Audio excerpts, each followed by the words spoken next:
سال 1970 میں ایک شائع کتاب دا پاپولیشن بم نے دنیا میں تہلکہ مچا دیا. اس کا نظریہ یہ تھا کہ آئندہ کچھ سالوں میں آبادی بڑھنے کی وجہ سے وسائل کی قلت ہو جائے گی, لیکن صرف اس کی 3 دہائیوں کے بعد دنیا اس نتیجے پر پہنچی کہ آئندہ چند سالوں میں پوری دنیا کی آبادی تیزی سے گرے گی اور اس کا حالیہ تاریخ میں کوئی حل موجود نہیں ہے. اور یہاں ہم دنیا کے سربراہان کی ویڈیوز چلا دیتے ہیں جس سے یہ واضح طور پہ دیکھا جا سکتا ہے کہ آبادی کا گرنا دنیا کے ایک بہت بڑا مسئلہ ہو سکتا ہے. problem the world will face in 20 years is population collapse. Collapse. I want to emphasize this. The biggest issue in 20 years will be population collapse.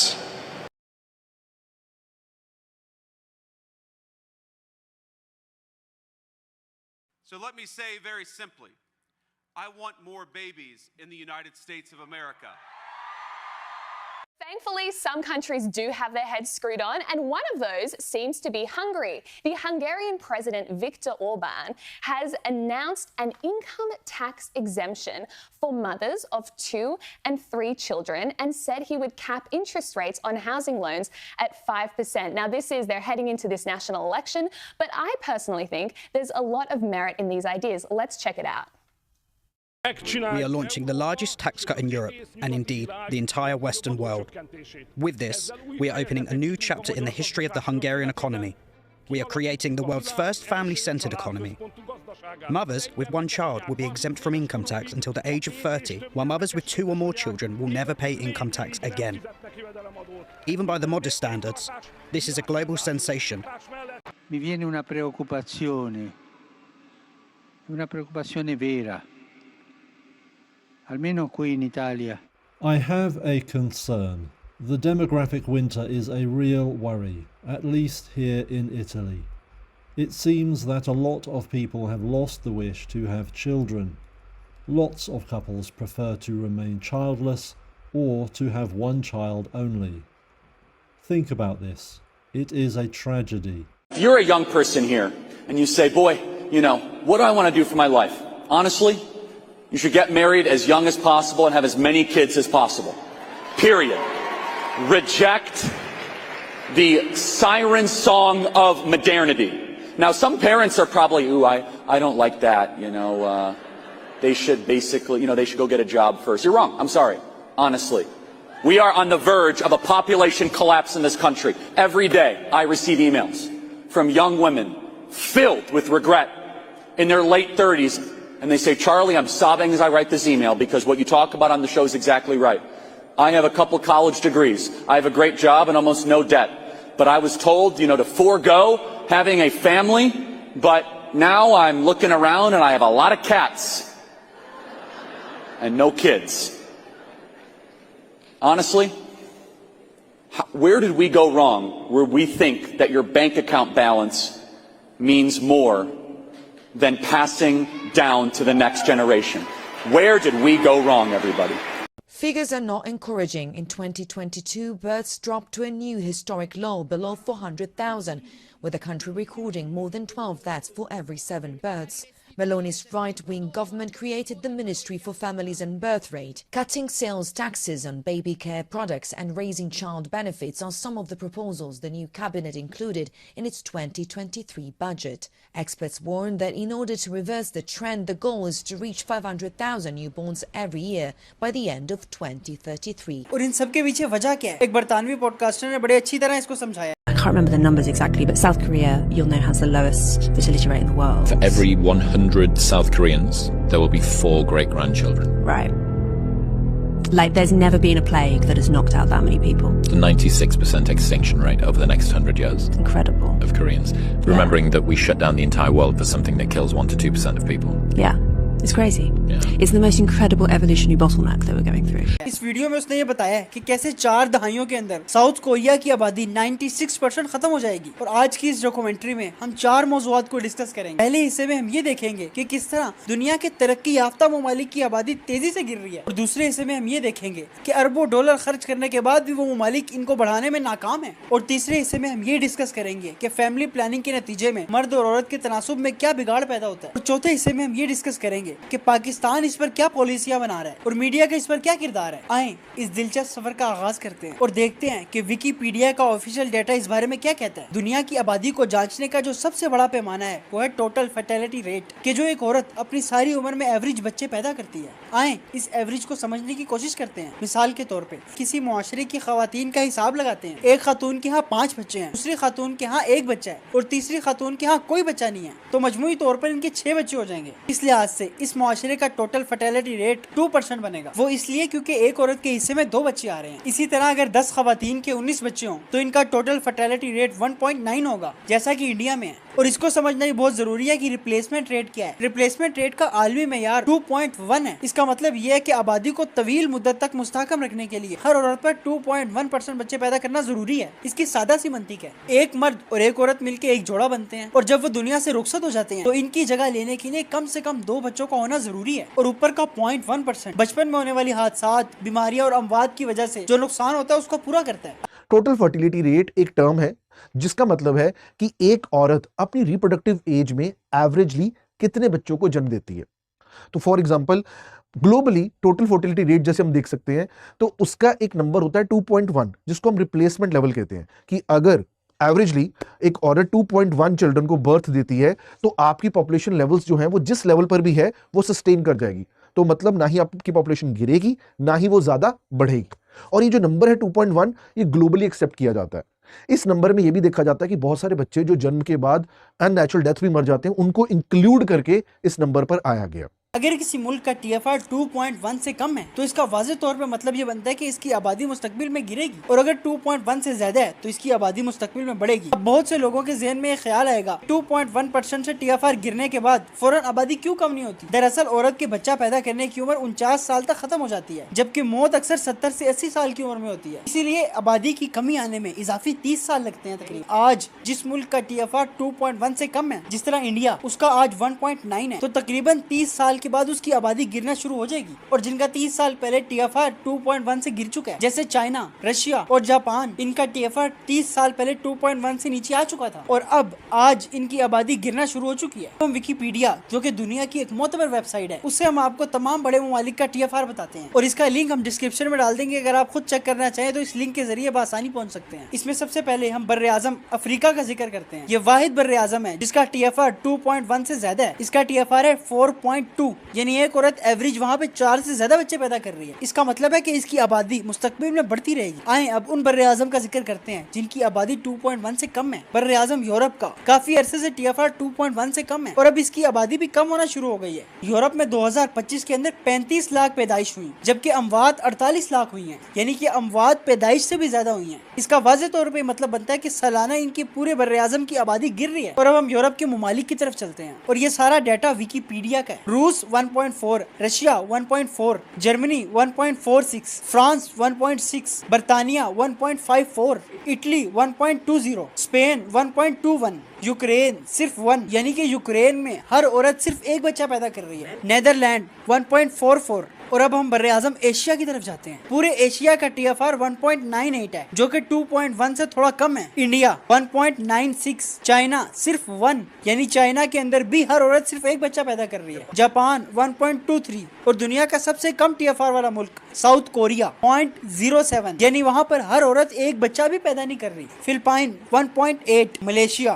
1.5، Singapore 0.96، یہاں پہ بھی ہر عورت ایک بچہ بھی پیدا نہیں کر رہی. اب آتے ہیں بر اعظم امریکہ کی طرف. امریکہ کا 1.62، کینیڈا 1.33، برازیل 1.6، میکسیکو 1.89. اب ہم چلتے ہیں بر اعظم آسٹریلیا کی طرف. آسٹریلیا کا TFR 1.6 ہے، یعنی ہر عورت ایوریج 1.6% بچے پیدا کر رہی ہے جو کہ 2.1 سے کم ہے. اور یہ جتنے بھی ممالک آپ کو بتائے ہیں ان میں سے بعض ایسے ہیں کہ جن کی آبادی گرنا شروع ہو چکی ہے اور بعض ایسے ہیں کہ جن کی آبادی مستقبل میں گرے گی 30 سال کے اندر اندر. اب ہم کچھ ان ممالک کا ذکر کرتے ہیں جن کی آبادی گرنا شروع ہو چکی ہوئی ہے اور ان میں سالانہ شرح اموات زیادہ ہو چکی ہیں اور شرح پیدائش کم ہو چکی ہے. اور یاد رہے یہ سارا ڈیٹا ویکیپیڈیا کا ہے جس کا لنک آپ کو نیچے مل جائے گا. اور 2024 کے ڈیٹے کے مطابق چائنا میں سالانہ بچے پیدا ہونے کی تعداد 9 ملین ہے جبکہ سالانہ مرنے والوں کی تعداد 11 ملین ہے. اسی طرح روس کے اندر سالانہ بچے پیدا ہونے کی تعداد تعداد 1.22 ملین ہے اور مرنے کی تعداد 1.82 ملین ہے. اسی طرح جرمنی میں 2024 میں 6 لاکھ بچے پیدا ہوئے اور 10 لاکھ فوت ہوئے. اسی طرح فرانس میں 6 لاکھ پیدائش اور 6.5 لاکھ اموات. اسی طرح Italy, Spain, Poland, Ukraine, Romania, Portugal, ان تمام ممالک میں سالانہ پیدا ہونے والے بچوں کی تعداد کم ہے جبکہ سالانہ مرنے والوں کی تعداد زیادہ ہے. اس کا واضح طور پر مطلب یہ ہے کہ ان سب ممالک کے اندر آبادی کی تعداد گر رہی ہے، یعنی کہ ہر سال ان کی آبادی کم ہو رہی ہے. اب ہم آپ کو انڈیا اور چائنا کے بارے میں بتاتے ہیں کیونکہ انڈیا اور چائنا کی آبادی 36% ہے پوری دنیا کی، یعنی کہ 3 ارب کے قریب صرف ان دونوں ممالک کی آبادی ہے اور پوری دنیا کی آبادی 8 ارب ہے. سب سے پہلے چلتے ہیں انڈیا کی طرف. انڈیا کی آبادی کا ٹوٹل فرٹیلٹی ریٹ ہے 1.9، یعنی کہ 10 عورتیں 19 بچے پیدا کر رہی ہیں. اور اب کچھ عرصے تک انڈیا کی بھی آبادی گرنے لگے گی کیونکہ یہ 2.1 سے کم ہے. انڈیا بہت بڑا ملک ہے اور اس میں شہری علاقوں کی آبادی کا TFR 1.6 ہے، یعنی کہ 10 عورتیں وہاں پہ صرف 16 بچے پیدا کر رہی ہیں جبکہ دیہاتیوں کا TFR 2.1 ہے اور اوور آل انڈیا کا 2.1 سے کم ہے. اور اسی لیے انڈیا کی حکومت بھی اب یہی چاہ رہی ہے کہ ہمارے ملک میں لوگ بچے زیادہ پیدا کریں. اسی لیے وہاں کی میڈیا چینل اور مختلف چینلز کی ہم کچھ ویڈیوز بھی آپ کو دکھا دیتے ہیں. آندھر پردیش میں 2 سے زیادہ بچے پیدا کرنے پر اب وہاں کی سرکار پیسہ دے گی.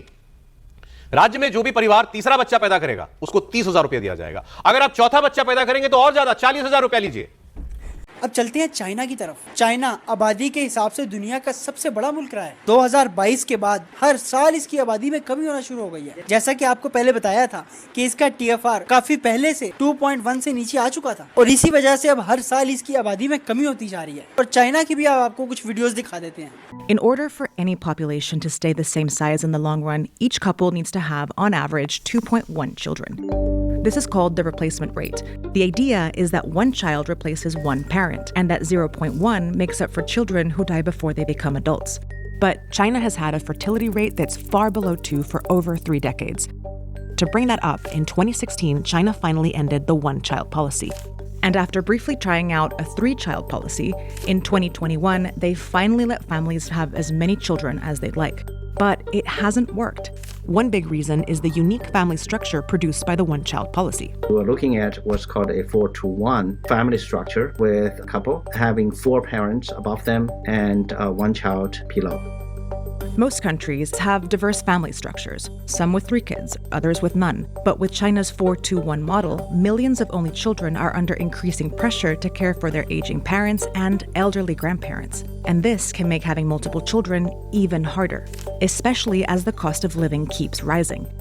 A recent survey revealed that more than 50% of young people don't want more than one child because of financial and work pressures. یہ اس ویڈیو میں کہہ رہے ہیں کہ چائنا کا خطرناک ریشو ہے 4-to-1 ریشو، یعنی 4 سے 2 اور 2 سے 1 آبادی کا بری طرح سکڑنا. یعنی کہ اگر ایک نسل کے 100 بچے ہیں تو اگلی نسل میں وہ 50 ہو جائیں گے، اس سے اگلی نسل میں وہ 25 ہو جائیں گے، اس کے بعد 12، اس کے بعد 6، اس میں کچھ مرنے کے بعد وہ 1 ارب کی آبادی صرف 6 کروڑ تک پہنچ سکتی ہے کیونکہ کچھ اس میں بچے معذور فوت بھی ہو جائیں گے، کچھ شادی کے قابل نہیں بھی ہوں گے. ان تمام گرتی ہوئی آبادی والے ممالک، ان میں سب سے خطرناک حالات چائنا کے ہیں جہاں سالانہ آبادی بھی گر رہی ہے. اب ہم آپ کو چائنا کے سالانہ پیدا ہونے والے بچوں کے اعداد و شمار بتاتے ہیں. 2017 میں چائنا کے اندر 17 ملین بچے پیدا ہوئے، 2018 میں 15 ملین، 19 میں 14 ملین بچے اور 2020 میں کم ہو کے 12 ملین رہ گئے اور 2021 میں صرف 10 ملین اور 2022 میں 9 ملین. اسی طرح 2023 میں بھی 9.2 ملین، 2024 میں تھوڑے بڑھ کر 9.5 ملین ہوئے اور پچھلے سال صرف 7.9 ملین بچے پیدا ہوئے، یعنی 2017 میں 17 ملین اور 2025 میں صرف 7.9 ملین، یعنی یہ آدھے سے بھی کم ہو گئے اور یہ صرف 10 سالوں کے اندر اندر ہوئے ہیں. آپ اس کو اسکول کی مثال سے سمجھیں تو جیسے اگر 10ویں کلاس میں 100 بچے ہیں تو KG کلاس میں 50 بھی نہیں رہیں گے، یعنی 10 سالوں کے اندر اندر بچوں کی سالانہ پیدائش آدھے سے بھی کم ہو گئی اور یہ بہت بری تباہی ہے. اور اسی وجہ سے چائنا کئی طریقوں سے اپنے لوگوں کو ابھار رہا ہے کہ بچے پیدا کریں، شادیاں کریں اور یہی حالات آنے والے چند سالوں میں انڈیا کے بھی ہو سکتے ہیں کیونکہ انڈیا کے اندر بھی جس حساب سے آبادی گر رہی ہے چائنا میں بھی آج سے کچھ سال پہلے ایسے ہی گر رہی تھی. اور یہ چین کے سرکاری ادارے کا ڈیٹا ہے. کسی بھی آبادی کی اگر آپ مکمل تفصیل جاننا چاہتے ہیں تو اس کا سب سے بہترین طریقہ یہ ہوتا ہے کہ آپ اس کے پیرامڈ دیکھ لیں. اس کا آسان طریقہ ہے گوگل پہ جائیں اور لکھیں